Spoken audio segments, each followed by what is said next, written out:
over to Justin Stapleton, who's keeping a close eye on the forecast for us. Yeah, I'm doing my best. I'm glad I put my comfy shoes on. That's all I'm going to say, because we've got you running around, huh? It's been busy last hour or so. So I feel bad for folks that were out here, got caught in this. We expected storms to move in about 2 hours after this. Mother Nature, sometimes she has no alarm clock. She does what she wants. And so this is what we've got. A couple of things I want to draw your attention to, and then we'll kind of widen things out. Right now, the whole area of downtown, including the metro, is under what's called an aerial flood advisory. And that is because we've picked up between 1 to 2, about an inch to an inch and a half in less than an hour. So those are the kind of rainfall rates that can do a little bit of street flooding. In fact, there are some trouble spots in some areas that we've been watching very carefully, including down here across parts around Friendswood, where we see just north of there over towards some of the spots have picked up between about a half an inch to an inch in about 30 minutes, right? So most big Houston streets, the Beltway, 45, for example, can handle between about 1 to 2 inches per hour. Now, your side streets and your streets in your neighborhood,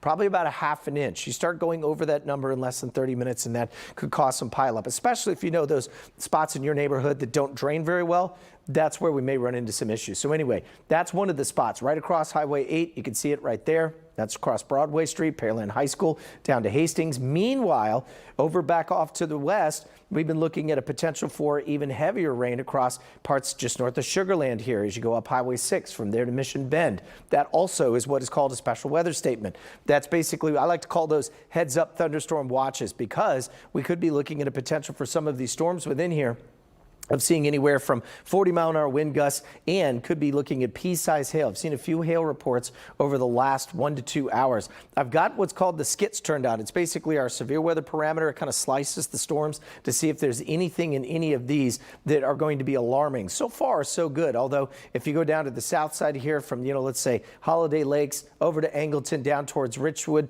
and Lake Jackson, heavy storms, even some lightning starting to pop up too. Not as much lightning as we saw about 2-3 hours ago when things were really popping, although we've got a pretty good cluster right here just south of Needville. You can see that, pretty rural down that way, but still, folks that are in there, we want to make sure everybody's safe. Okay, north side, this is where we're starting to pick up with some intensity. I've not seen a lot of storms on the north side just yet, and so that's probably why we're seeing things start to pop. So that's anywhere from right outside of Jersey Village. You can see that lightning cursing its way all the way back towards Highway 99. There's Cypress as we widen out and go a little further off to the west here. Same thing from, Pineland over to Hempstead, looking at some pretty messy conditions too. And if we look in the center of this storm, right outside of Pine Island here, we're looking at a potential for, half an inch hail. That's about pea skittle size hail, if you want to think of it that way. That's headed towards Hempstead High School here about 9:31. So certainly something we'll keep a watch on as we go into the rest of the forecast. Let me widen this out. And in fact, we were talking to our own Brittany Jeffers, who was downtown earlier. They got in the storm tracker and headed out on the road to kind of give us an idea of what we're seeing. Brittany, tell us where you are now. I know you said you would run into not only some traffic, because obviously we're still in rush hour, but the storm and the intensity of the rain's been picking up. Oh, Justin, it is coming down. We have made our way from City Hall in downtown Houston to now 288 headed towards Pearland, which you were talking about, and we are experiencing it. Definitely seeing it right now. There's been a lot of lightning in the area as well. You can see these brake lights ahead of us. Folks out here taking it easy. This is still a part of rush hour this morning, so you always expect to see a bit of traffic, but this rain definitely going to create some issues out here. It's inconvenient, it's messy, and there's a lot of water on the road, so of course folks need to take it easy.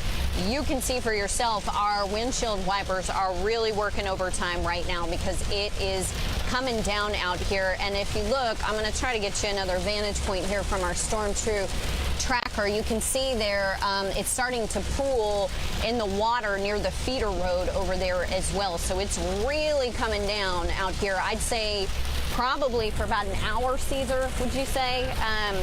We were preparing for our live shot in downtown Houston City Hall about an hour ago when it really started coming down. So let's take another look from the roads out here. A lot of brake lights, people taking it easy. You can see the water in the middle lane and on the sides. What are you seeing? A crash up there? Caesar says he can see. People are hydroplaning out here.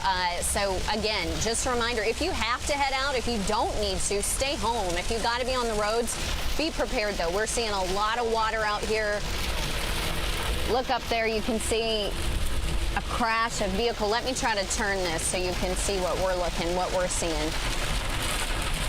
Take a look at that. We see several vehicles, emergency vehicles out here responding. We've got firefighters and a Jeep, which appears the front end